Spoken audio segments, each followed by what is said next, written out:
Thank you. Thanks.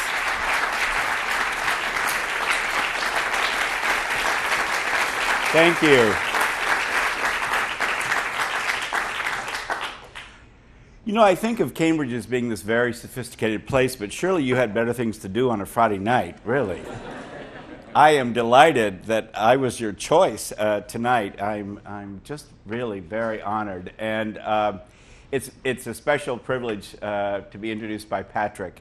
He is one of my favorite people in the whole world, and he's just doing some great things. And if you haven't bought his book, buy it now. It's fantastic. Welcome EDS people. We have EDS people here.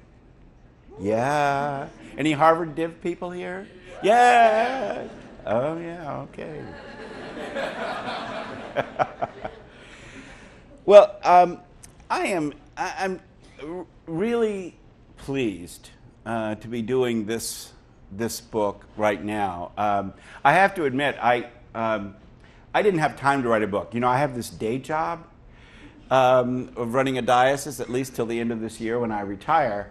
And I got a call from Desmond Tutu's book agent, who had heard me on NPR talking about gay marriage, and he thought, this sounds really reasonable and so on. And he said, I think you've got a book in you. And I said, really, I don't have time for it. And so we talked about whether or not I should find a ghostwriter or something. And so there was this wonderful writer who had done a very long profile on me for GQ magazine. And he's married to an Episcopal priest, so you don't have to explain the church to him and so on. And so we thought that'd be the way to go, and I went and talked into his tape recorder for a week or two, I guess a week. And he was going to write up the proposal and so on. Well, September went by, and October, November, and December, and still nothing. And it turned out that he recovered memories in his therapy of a horrific situation earlier in his life, and was in a paralyzing depression. So we had to take this whole book back, and I thought, ugh. Now what? So somehow I was able to put it together, and then got very excited about it and realized that actually this book needed to be written in my own voice and illustrated by my own story. And so, you know, God has a funny way of working.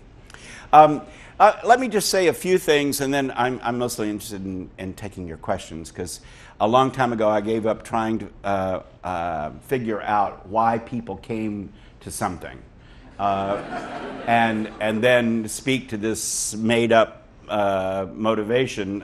It's just safer to let people ask what they want to ask, and then you have a little more chance of actually meeting their needs. You know, we are in an unbelievable moment. I mean, if you think about it, this is an exciting time to be alive, especially if you're gay or lesbian, bisexual, transgender. It is an astounding thing to be alive at this moment. I mean, if you're my age, you know that we grew up never imagining we would see what we are seeing today. And even in the gay community, you know, in the early 90s, I remember talking about the whole gay marriage thing. And it was a hot item in the LGBT community, because most people thought that if we were to ask for marriage equality, that there would be such a backlash that we would be set back years, maybe decades.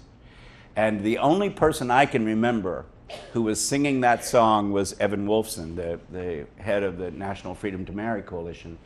And he just kept saying, if we ask for anything less than marriage, we'll be second class forever. And he was right, and pretty soon others began to sing that song with him. And now, of course, we have, 6 states in the District of Columbia with marriage equality. We have 3 more states, Maryland, Maine, and Washington State, who will actually vote on marriage equality at the ballot box in early November. If that happens, it'll be the first time that marriage equality was achieved at the ballot box without a lawsuit, without legislation, and so on. And we have one state, Minnesota, which I think of as being, pretty liberal, right? I mean, after all, Al Franken is their senator. They will be voting on whether or not to add a constitutional amendment defining marriages between one man and one woman. So it's a big year for this. And we also will hear in a week or two which cases the Supreme Court will take up. There's the whole Proposition 8 case coming out of California and the Ninth Circuit. And then right out of Boston here with GLAAD and the fantastic work, that's 1A GLAAD. There's also 2A GLAAD. But this is 1A GLAAD, Gay and Lesbian Advocates and Defenders. And they are bringing what I think are the most effective cases against the so-called Defense of Marriage Act, DOMA. And we'll find out whether the Supreme Court will take up one or more or all of those cases, and then we'll have we should have a ruling by next June. So it's a big moment for marriage and marriage equality, and so it felt appropriate to write about this, and I'll tell you a little bit about who I intended it for. The book is laid out, it imagines a conversation between me and someone who would probably describe themselves as reasonably tolerant of gay and lesbian people. Although, tolerance isn't all it's cracked up to be. If you haven't noticed, I have a friend who says that the only thing one should have to tolerate is hemorrhoids. It's perhaps a little overstated, but if you've ever been on the receiving end of tolerance, it doesn't feel all that much better than intolerance, right? I mean, if someone is begrudgingly admitting your right to exist, it just doesn't feel all that warm and fuzzy. And so I imagined a conversation, and I've talked with hundreds of people like this who fancy themselves in a tolerant position around LGBT issues and people, but are not ready to go all the way to being advocates for marriage equality. And each of the concerns or questions that they raise forms a chapter in the book. And so the idea is that when you get to the end of it, you'll certainly be invited to be an advocate for marriage equality. So I think, I hope, it will be helpful to people who have those questions. I think it also might be helpful to parents who are still feeling a little squeamish about their gay or lesbian kids who come home and not only announce that they're gay, but they're getting married because they live in one of the states where they can do that.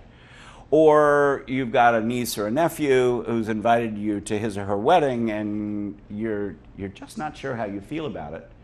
Or a coworker or a former classmate or whatever.